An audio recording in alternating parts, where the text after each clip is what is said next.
Students, next we have a new topic cofactor.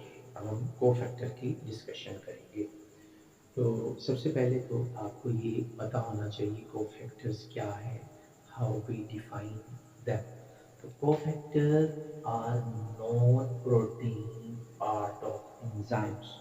Means enzymes को इन non protein part की भी ज़रूरत होती है for doing there reactions, reaction करने के लिए। ये जो नॉन प्रोटीन पार्ट्स हैं इनके दो ग्रुप्स हैं, याद रखिएगा। The first group is the inorganic cofactor, यानी पहला जो ग्रुप है वो है इनऑर्गेनिक कोफैक्टर। और इनऑर्गेनिक कोफैक्टर्स में हमारे पास ज़्यादातर मेटल्स आइंस आ जाते हैं।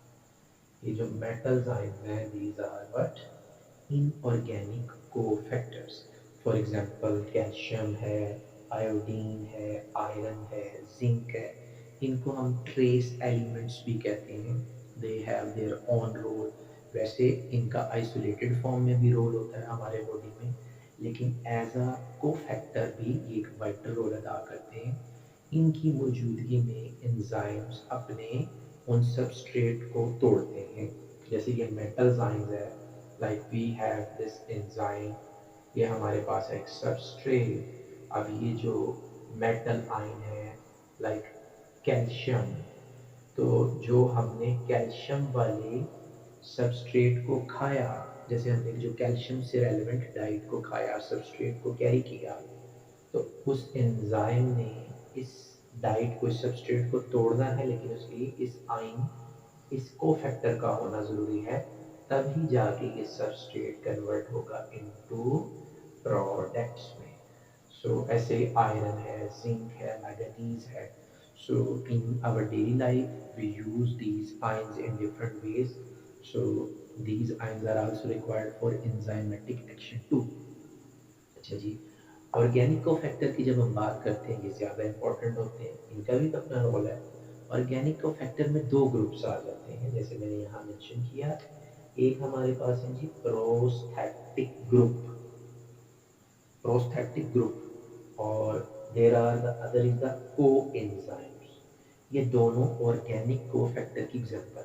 प्रोस्थेटिक ग्रुप की जब हम बात करते हैं, तो प्रोस्थेटिक ग्रुप एक ऐसे कोफैक्टर हैं जो एंजाइम के साथ स्ट्रॉन्गली, टाइटली बॉन्डेड होंगे। यानी ये एंजाइम के साथ स्ट्रॉन्गली पहले बाइंड होंगे, उसके बाद सबस्ट्रेट को प्रोडक्ट में कन्वर्ट करने में अपना रोल अदा करते हैं। जैसे फॉर एग्जांपल हमारे पास एग्जांपल है जी किसकी, FAD की। मैं ये रेज कर रहा हूँ पोर्शन जो इनऑर्गेनिक कोफैक्टर वाला था। तो दो ग्रुप्स हमने पढ़े। अच्छा जी, एक तो हमारे पास था, अब हम डिस्कस कर रहे हैं इसकी ऑर्गेनिक कोफैक्टर की जगह पर आपको विद डायग्राम ये एक्सप्लेन कर देता हूँ ताकि और अच्छे से आपको अंडरस्टैंड हो जाए। अच्छा जी, हम दूसरे सेक्शन ऑर्गेनिक कोफैक्टर की डिस्कशन कर रहे हैं। ऑर्गेनिक कोफैक्टर में जैसे मैंने बताया, एक है ग्रुप हमारे पास प्रोस्थेटिक ग्रुप। और प्रोस्थेटिक ग्रुप ऐसे ग्रुप्स होते हैं जो एंजाइम के साथ स्ट्रॉन्गली अटैच होते हैं। लेट्स सपोज हम एक डायग्राम को ड्रॉ करते हैं। ये हमारे पास है जी एक enzymes, we have this globular shape enzymes. ये है इसकी active site, this is their active site. और इस एक्टिव साइट के साथ ये हमारा हो गया बट इसी से रिजेंबल करता हुआ एक substrate, this is substrate, our substrate. अब ये सबस्ट्रेट जब यहाँ आके अटैच होगा, लाइक ये मैंने मेंशन किया जी, ये सबस्ट्रेट आके अटैच हो गया, अटैचमेंट ऑफ सबस्ट्रेट, ये है बाइंड हो गया। अच्छा, जब ये अटैच हो जाएगा तो फिर इस पार्ट को हम यहाँ मेंशन कर रहे हैं कि ये है जी फॉर कोफैक्टर साइड। तो ये है जी हमारे पास एक कोफैक्टर, दिस इज कोफैक्टर। ये कोफैक्टर भी जब आएगा, ये देखिए कोफैक्टर में शो कर रहा हूँ। ये कोफैक्टर भी जब इस साइड पर आके बाइंड होगा तो एंजाइम इस सबस्ट्रेट को तब्दील करेगा इनटू प्रोडक्ट्स में। ठीक है जी।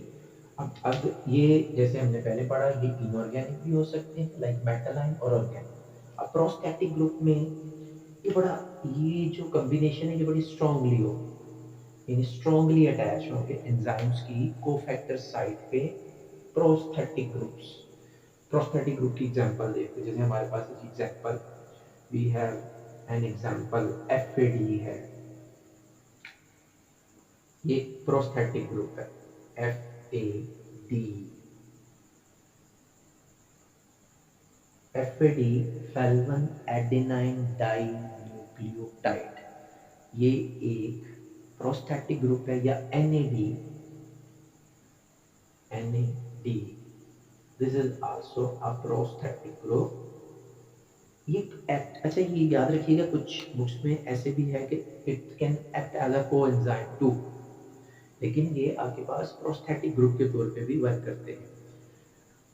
these या हिम है हमारे पास, these prosthetic group strongly attach with enzymes site, और फिर एंजाइम्स अपना काम करते हैं। और ये दोनों जो कोफैक्टर हैं ये इस्तेमाल कहाँ होते हैं, ड्यूरिंग सेलुलर रेस्पिरेशन, ग्लूकोज को तोड़ने में। वो सारा आगे आप बायोएनर्जेटिक्स में पढ़ोगे। तो प्रोस्थेटिक ग्रुप ऐसे ग्रुप को कहते हैं जिसमें कोफैक्टर एंजाइम सबस्ट्रेट की कॉम्बिनेशन एक स्ट्रांगली शो अप होती है। और इसी तरीके से there is another group which is a part of organic cofactor. Organic cofactor का ये पार्ट है, इसको हम कहेंगे कोएंजाइम, यानी ऑर्गेनिक कोफैक्टर की एक टाइप को हम कहते हैं कोएंजाइम। जैसे लेट्स इसको हम कोएंजाइम तस्वीर कर रहे हैं, यहाँ पर इमेजिन कर रहे हैं ये कोएंजाइम है। और ये जो कोएंजाइम है ये है vitamins. Vitamins are actually the example of vitamins. Vitamin coenzyme की एग्जांपल है। तो vitamins example of coenzymes, enzymes के साथ अटैच होते हैं बट लूजली अटैच, मींस यहाँ इनकी जो बॉन्डिंग है वो लूजली बाउंड होते हैं विद एंजाइम्स। और उसके बाद अपना फंक्शन करने के बाद ये आइसोलेट हो जाते हैं, यानी इस कोफैक्टर साइड से ये चले जाते हैं वापस return. So vitamins play very important role, specially vitamins of B complex, यानी बी सीरीज के जो विटामिन्स हैं वो कोएंजाइम की गुड एग्जांपल्स में आते हैं। तो कोफैक्टर्स की दो टाइप्स थी, एक इनऑर्गेनिक और दूसरी ऑर्गेनिक।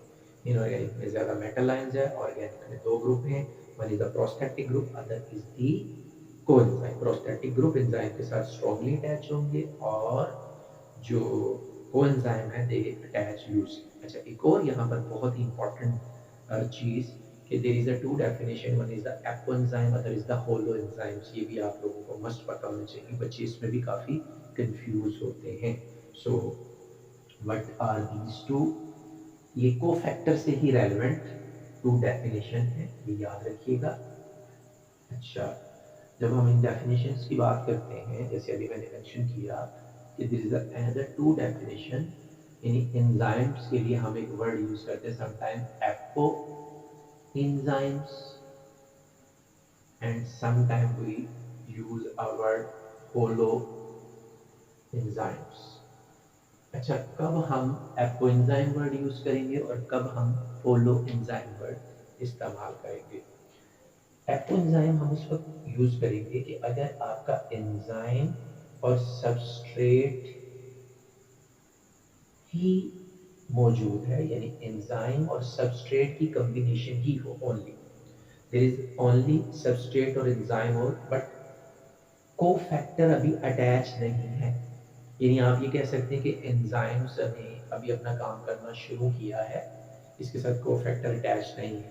तो विदाउट